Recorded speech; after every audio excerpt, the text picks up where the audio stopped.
first thing I want to do is just organize all these pieces of jewelry courtesy of my uncle, who was so nice to donate these broken pieces of jewelry.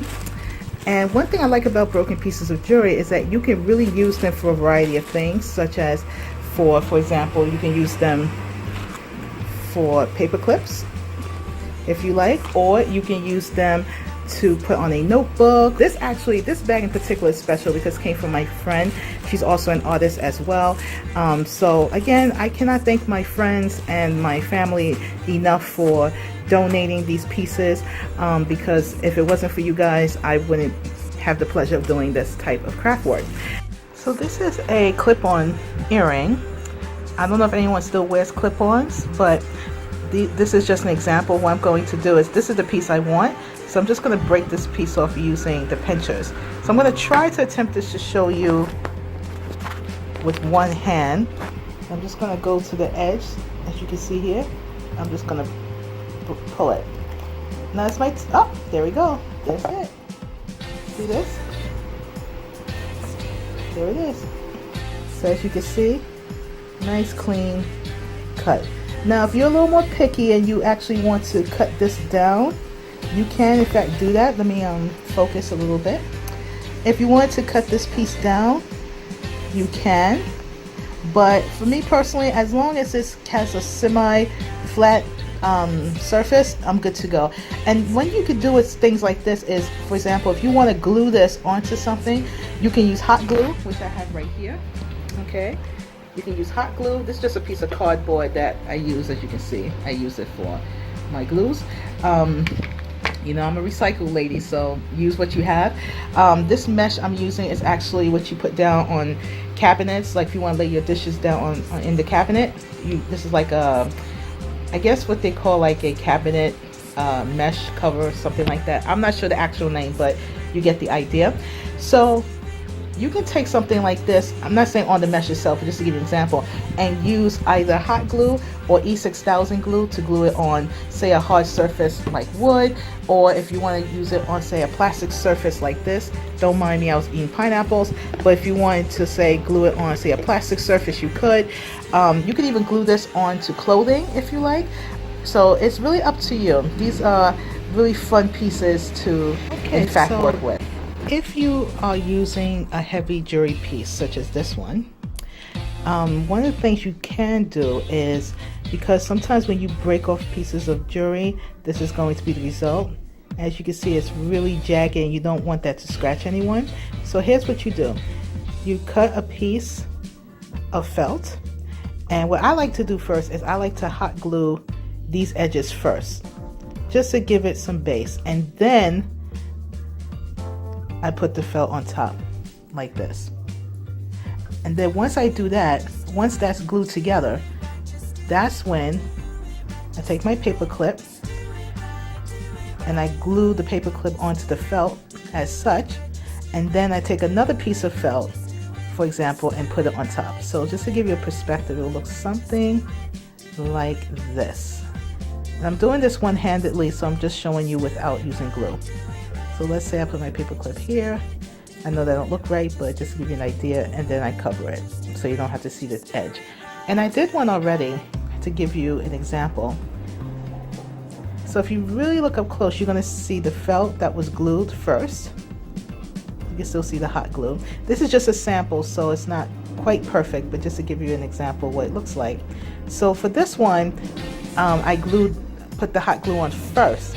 Then I put additional hot glue to glue on the felt, and then the paper clip and the felt on top of that. But I realized I didn't necessarily have to do that, because unfortunately if you put too much hot glue, this will be the end result. So I decided not to do that for the next one. I just want to keep it nice and clean. For example, this one I just did. See the difference? And do not worry if you see a little piece of the glue. You can always pull that off.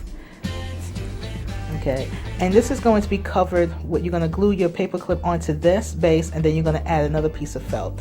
Now it's up to you. If you feel comfortable having the paper clip shown, for example, if you just do this and you're comfortable with that, by all means, it's your project, it's your world, it's your creation. You make your own decisions. Now I should note that because this has some weight to it, when you glue the paper clip, it might look something like this. Okay, so what you want to do is, if you're not careful, it can actually, the paper clip can actually lean upward.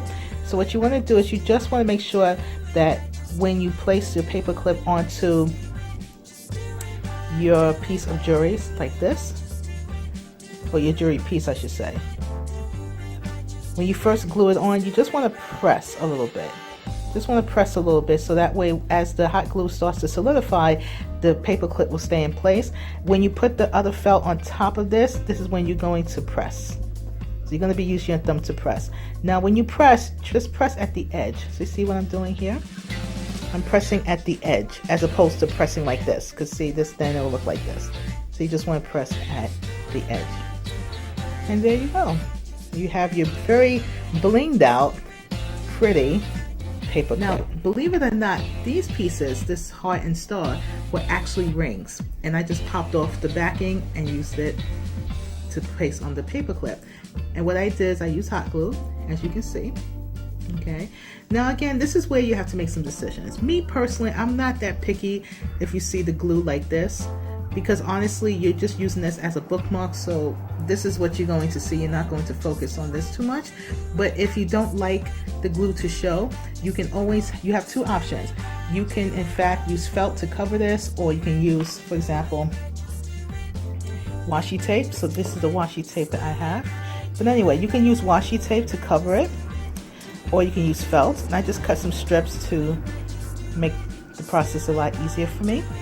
If you want to take another piece like this and glue it like this, you can do that as well. But I wouldn't recommend this too much, because even though you're going to be gluing this together, remember the paper clip is but so big.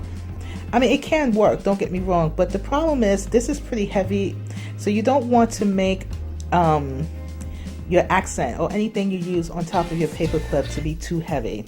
In the spirit of the fall, we have these very cute and adorable, I'm in love with these. These are actually pumpkin stickers. Now this one actually came this way out the pack. See this little imperfection right here? So sometimes if you have a little imperfection like this, I just keep it for myself. You know, I won't give this out to anyone. But again, it's totally up to you. What I like about these is that they have a foam feel to them. And on the back of these stickers, it actually has a paper you can peel off, and it's an actual sticker. But I just kept the paper on and hot glued them together as so. You can take the paper off if you want to, but keep in mind, because it will be sticky. So if you do that and you hot glue it, the foam may in fact go inward, if that makes sense. So you want to be very careful with that. I decided to keep the paper on because I want a little more sturdiness. So when I do this, it doesn't shows any indentation. Even this piece right here, which was actually a clip-on earring that I broke off, and look how pretty that is. So again, have fun with this. You know, don't feel like you have to spend a lot of money for a very inexpensive, cost-effective project.